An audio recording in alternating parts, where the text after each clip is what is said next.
Hello friends and welcome back to exam Marathi academy. तर मित्रांनो, आजच्या या व्हिडिओत आपण मराठी ग्रामरचे काही इम्पॉर्टंट क्वेश्चन्स डिस्कस करणार आहोत. TCS अँड IBPSने आतापर्यंत कंडक्ट केलेल्या एक्झामचे प्रिव्हियस इयर क्वेश्चन सुद्धा यात इन्क्लूड आहेत. सो इम्पॉर्टंट व्हिडिओ असणार आहे तुमच्या अपकमिंग एक्झाम्ससाठी. ठीक आहे, तर स्टार्ट करूया. वाक्यप्रचार व त्यांचे अर्थ यांच्या अचूक जोड्या जुळवा. ओहोटी लागणे, कानामागे टाकणे, चंचू प्रवेश होणे, जरब बसविणे. तर ओहोटी लागणे म्हणजे तर लयास जाणे, कानामागे टाकणे, दुर्लक्ष करणे, चंचू प्रवेश होणे, शिरकाव होणे आणि जरब बसविणे, धाक दाखविणे. A second, B third, C fourth, D first. कोणत्या ऑप्शनमध्ये आहे? तर second, third, fourth, first option येईल तुमचं करेक्ट आन्सर. नेक्स्ट क्वेश्चन पाहूया. मोराचा पिसारा हिरे माणकांच्या राशीसारखा दिसतो या वाक्यातील अलंकार ओळखा. यमक, रूपक, अनुप्रास की उपमा. मोराचा पिसारा हिरे माणकांच्या राशीसारखा दिसतो. तर आपल्या वाक्यात सारखा हा शब्द आलाय आणि आपण पाहिलं होतं जेव्हा दोन वस्तूतील साधर्म्य दाखविण्यासाठी सम, समान, सारखा, त्यानंतर परी, प्रमाणे यांसारख्या शब्दांचा वापर केलेला असतो तेव्हा उपमा अलंकार होतो. ऑप्शन डी येईल तुमचं करेक्ट आन्सर. इथे मोराचा पिसारा हिरे माणकांच्या राशीसारखा दिसतो. मोराचा पिसारा आणि हिरे माणकांची रास यातील साधर्म्य दाखवण्यासाठी सारख्या या शब्दाचा वापर केलाय, सो उपमा अलंकार. यमक अलंकारात काय असते? तर यामध्ये यमक असते, राईम्स असतात. मना सज्जना भक्तिपंतेची जावे, तरी श्रीहरी पाविजे तो स्वभावे. जावे, स्वभावे उच्चारात समानता आहे, यमक आहे, सो यमक अलंकार. त्यानंतर रूपकमध्ये काय असते? तर जेव्हा उपमेय आणि उपमान यांच्यात भेद नसून दोन्ही एकरूप आहेत असे दर्शवलेले असते तेव्हा रूपक अलंकार असतो. देह देवाचे मंदिर, आता आत्मा परमेश्वर, रूपक अलंकार. वाघिणीचे दूध प्याले, वाघ बच्चे फाकडे, रूपक अलंकार. अनुप्रासमध्ये काय असते? तर यामध्ये एकाच अक्षराची पुनरावृत्ती असते.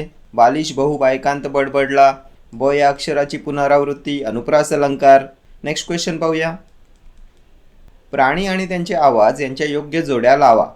मोर, साप, वाघ, भुंगा, डरकाळी, गुंजारव, फुतकार, केकारव. तर मोराचा काय असतो? केकारव. सापाचे फुतकारणे असते ना. त्यानंतर वाघ, डरकाळी आणि भुंगा, गुंजारव. 4, 3, 1, 2 कोणत्या ऑप्शनमध्ये आहे चेक करा.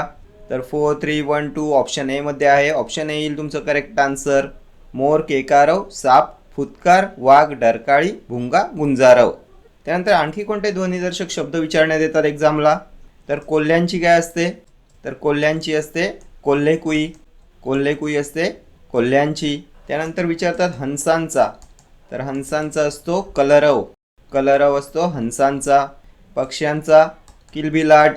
त्यानंतर घुबडाचा काय असतो? तर घुबडाचा घुतकार. हत्तीचे काय असते? चित्कारणे. त्यानंतर सिंहाची तर सिंहगर्जना, गर्जना. गाईचे काय असते? तर गाईचे हंबरणे. तर हे सर्व क्वेश्चन्स प्रिव्हियस इयर विचारण्यात आलेले क्वेश्चन्स आहेत, सो इम्पॉर्टंट असणार आहेत तुमच्या एक्झामिनेशन पॉईंट ऑफ व्ह्यूने. ठीक आहे, नेक्स्ट क्वेश्चन पाहूया. खालीलपैकी कोणत्या साहित्यिकाला ज्ञानपीठ पुरस्कार मिळाला आहे? अरुणा ढेरे, नीरजा, वि. स. खांडेकर की राजन गवस. ज्ञानपीठ पुरस्कार तर कोणाला भेटलेला आहे ज्ञानपीठ पुरस्कार? तर राजन गवस यांना भेटलेला आहे. ऑप्शन डी येईल तुमचं करेक्ट आन्सर. राजन गवस यांच्या कादंबऱ्या कोणत्या आहेत? खूप वेळा रिपीट झालेला क्वेश्चन आहे हा सुद्धा. धिंगाणा कादंबरी विचारण्यात येते. कोणाची आहे धिंगाणा कादंबरी? तर राजन गवस. त्यानंतर विचारण्यात येते तुम्हाला कळप. कळपसुद्धा आहे राजन गवस यांची कादंबरी. त्यानंतर विचारण्यात येते बळीचा, राजन गवस. त्यानंतर आणखी कोणती कादंबरी आहे यांची? तर भंडारभोग. भंडारभोग. आणखी काय येईल?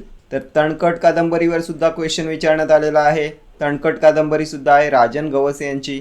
ठीक आहे, धिंगाणा, कळप, बळीचा, भंडारभोग आणि तणकट. त्यानंतर अरुणा ढेरे यांचा कविता संग्रह कोणता आहे? तर मंत्राक्षर. हा सुद्धा प्रिव्हियस इयर क्वेश्चन आहे. मंत्राक्षर हा कविता संग्रह आहे अरुणा ढेरे यांचा. आणखी कोणते यांचे कविता संग्रह आहेत? तर जावे जन्माकडे. जावे जन्माकडे हा सुद्धा कविता संग्रह आहे अरुणा ढेरे यांचा. त्यानंतर येईल तुमचा प्रारंभ. आणखी काय येईल? तर निरंजन. हे सर्व कविता संग्रह आहेत अरुणा ढेरे यांचे. ठीक आहे, हे सर्व विचारण्यात आलेले क्वेश्चन्स आहेत. त्यानंतर वि. स. खांडेकर यांचं लेखन काय आहे? तर वेचलेली फुले. प्रिव्हियस इयर क्वेश्चन आहे. वेचलेली फुले हा कथासंग्रह कोणाचा आहे? तर वि स खांडेकर यांचा. त्यानंतर अमृतवेल. अमृतवेल ही कादंबरी कोणाची आहे? तर वि स खांडेकर. त्यानंतर हृदयाची हाक वि स खांडेकर. कालची स्वप्ने वि स खांडेकर.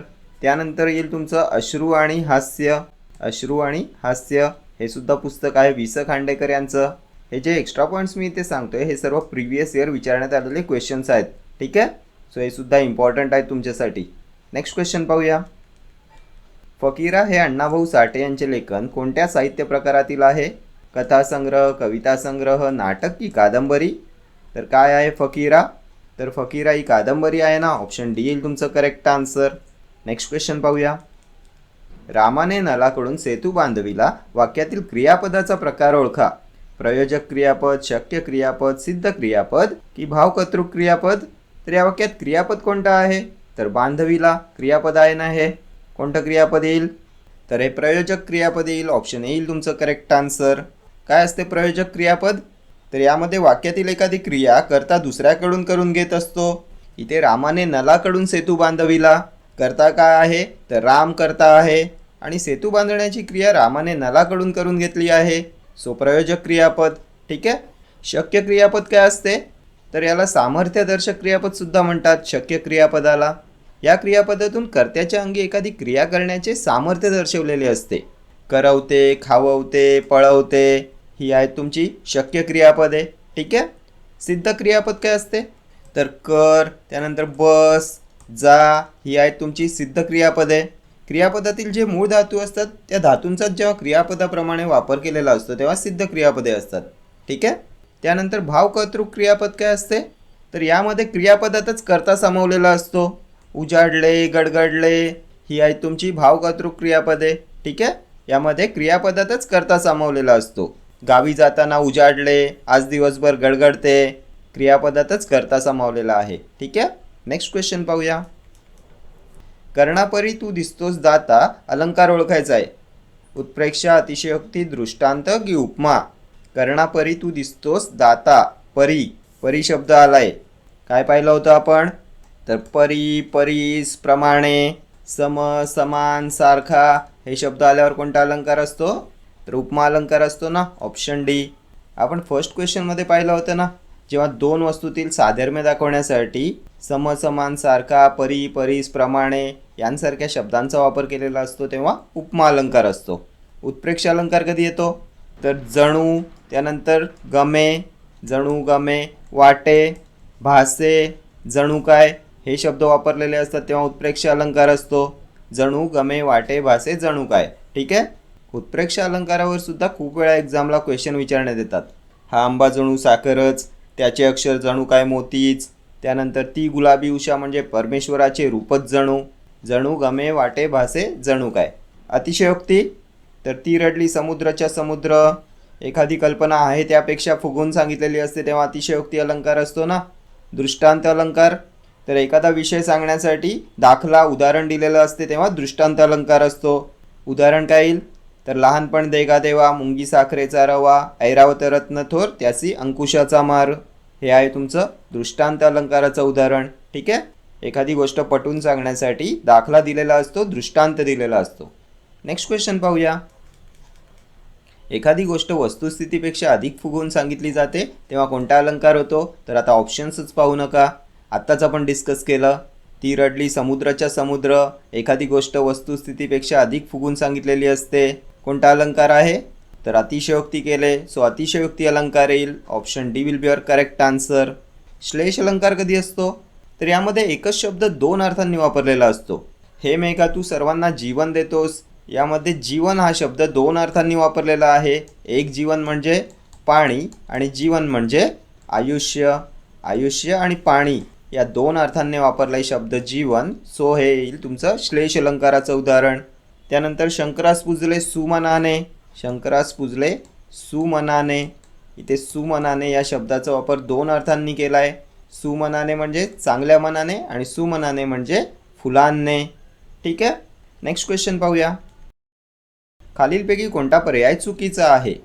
त्याचे वृत्तपत्र वाचून झाले, समापन कर्मणी प्रयोग, आज मला मळमळते, प्रधान कर्तृक कर्मणी प्रयोग, त्याला आंबा खाववतो, शक्य कर्मणी प्रयोग, सेवकांकडून प्रसाद वाटण्यात आला, नवीन कर्मणी प्रयोग. चुकीचा पर्याय ओळखायचा आहे. तर ऑप्शन ए पहा, त्याचे वृत्तपत्र वाचून झाले. हा कोणता प्रयोग येईल? तर वाचून, लिहून, ऊनहून हा प्रत्यय आलाय आणि आपण पाहिलं होतं ऊनहून हा प्रत्यय आल्यावर असतो समापन कर्मणी प्रयोग. त्याचे वृत्तपत्र वाचून झाले, त्याचे खेळून झाले, त्याचे पत्र लिहून झाले. ऊनहून हा प्रत्यय असतो तेव्हा समापन कर्मणी प्रयोग असतो. सो ऑप्शन ए तुमचं करेक्ट आहे. ऑप्शन बी बघा, आज मला मळमळते. तर आत्ताच आपण प्रिव्हियस क्वेश्चनमध्ये पाहिलं ना, क्रियापदातच कर्ता सामावलेला असतो. गडगडते, मळमळते, धडधडते. प्रधान कर्तृक कर्मणी प्रयोग येईल का हा? तर नाही येणार. हा येईल तुमचा भावकर्तरी प्रयोग. भावकर्तरी प्रयोग येईल हा. यामध्ये क्रियापदातच कर्ता सामावलेला असतो, म्हणजेच क्रियापदाचा भावच हा कर्ता दर्शवतो. ठीक आहे. सो ऑप्शन बी येईल तुमचं करेक्ट आन्सर. हा तुमचा आहे चुकीचा पर्याय. ठीक आहे. त्यानंतर त्याला आंबा खाववतो, शक्य कर्मणी प्रयोग आहे. क्रियापदातून क्रिया करण्याची शक्यता, सामर्थ्य दर्शवलेलं आहे. खाववतो, करवतो ही आहेत तुमची शक्य कर्मणी प्रयोगाची क्रियापदे. ठीक आहे. त्यानंतर सेवकांकडून प्रसाद वाटण्यात आला. तर जेव्हा कर्त्याला कडून हा प्रत्यय असतो तेव्हा नवीन कर्मणी प्रयोग असतो. सेवकांकडून कडून हा प्रत्यय आला तर नवीन कर्मणी प्रयोग. ठीक आहे. नेक्स्ट क्वेश्चन पाहूया. त्वरित या शब्दाचा समानार्थी शब्द कोणता आहे? तारांबळ, सत्वर, शीतल की थोर. त्वरितचा समानार्थी शब्द काय येईल? तर सत्वर येईल. Option B. Next question. बहीण या शब्दाचा समानार्थी शब्द सांगा. वधू, विप्र, भ्राता की भगिनी. बहीण शब्दाचा समानार्थी शब्द काय येईल? तर भगिनी. Option D. वधू म्हणजे काय? तर वधू म्हणजे नवरी. नवरी म्हणजे वधू. विप्र म्हणजे काय? तर ब्राह्मण. ब्राह्मण म्हणजे विप्र. त्यानंतर भ्राता. तर भ्राता म्हणजे भाऊ. आणखी काय येईल यासाठी? तर सहोदर.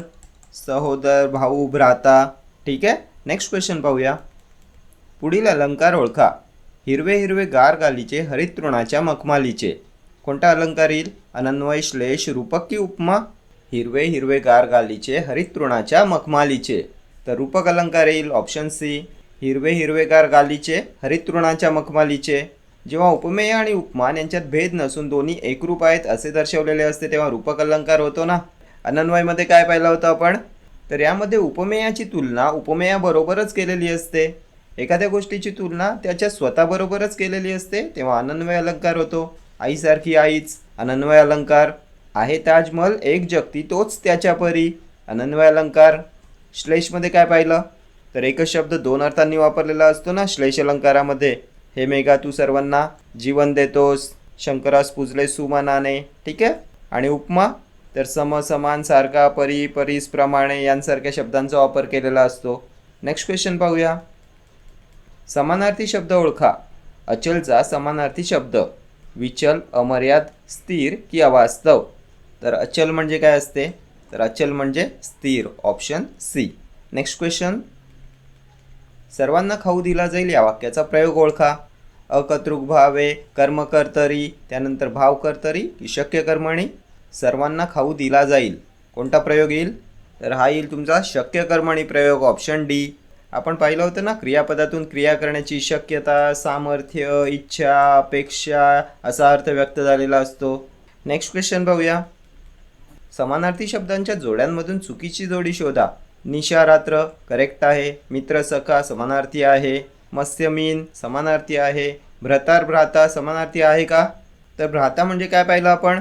तर भाऊ म्हणजे भ्राता. आणि भ्रतार म्हणजे काय असते? तर भ्रतार म्हणजे नवरा. सो हे समानार्थी शब्द नाही आहेत. ऑप्शन सी येईल तुमचं करेक्ट आन्सर. भ्रतार म्हणजे नवरा आणि भ्राता म्हणजे भाऊ. ठीक आहे. Next question.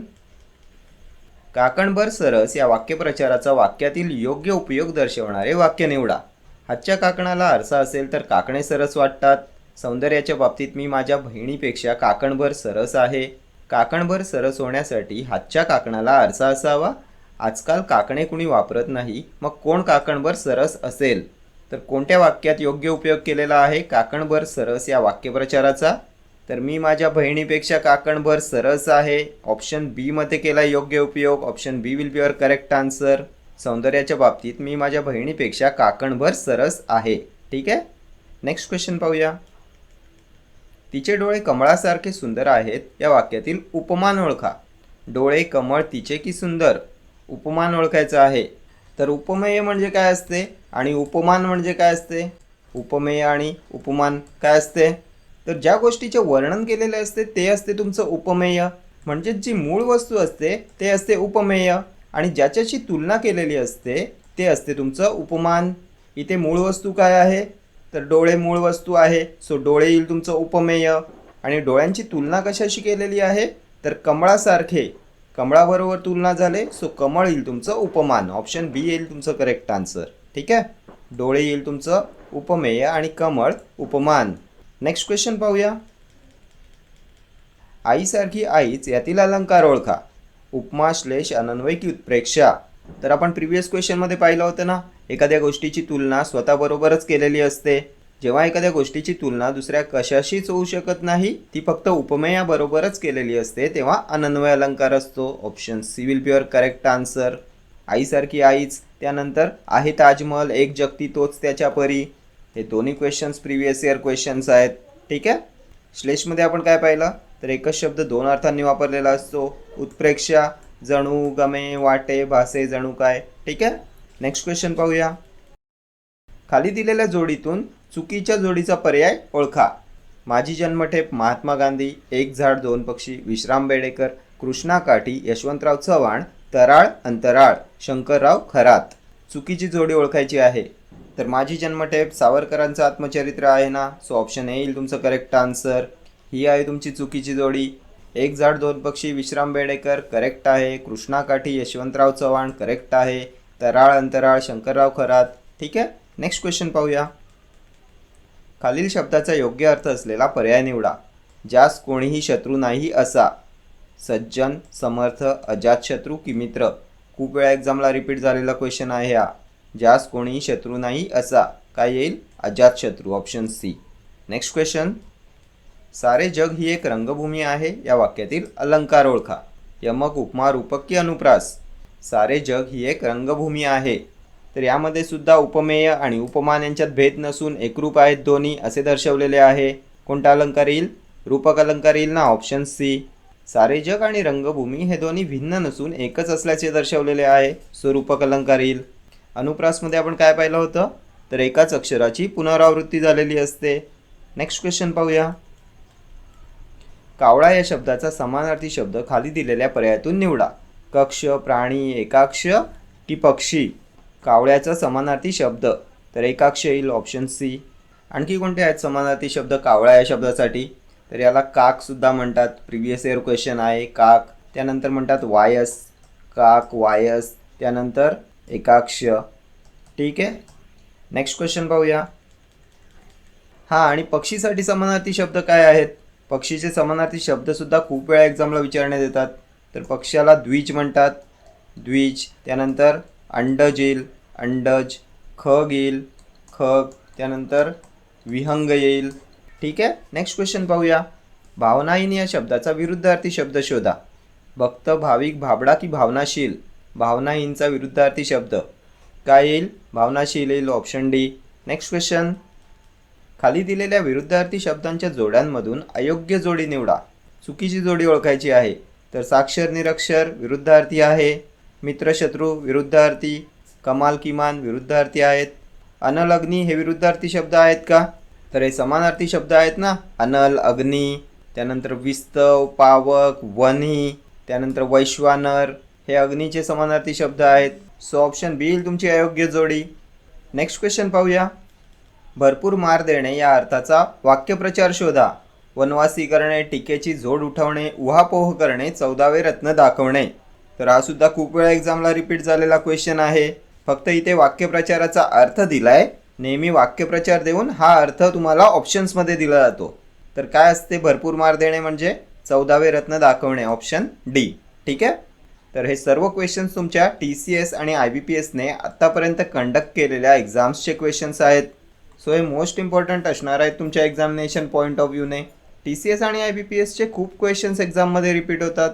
ठीक आहे, तर या व्हिडिओ इतकंच. भेटूया नेक्स्ट व्हिडिओमध्ये असेच काही महत्त्वाचे क्वेश्चन्स घेऊन. Till then do like, share, comment and subscribe to my channel. Thank you.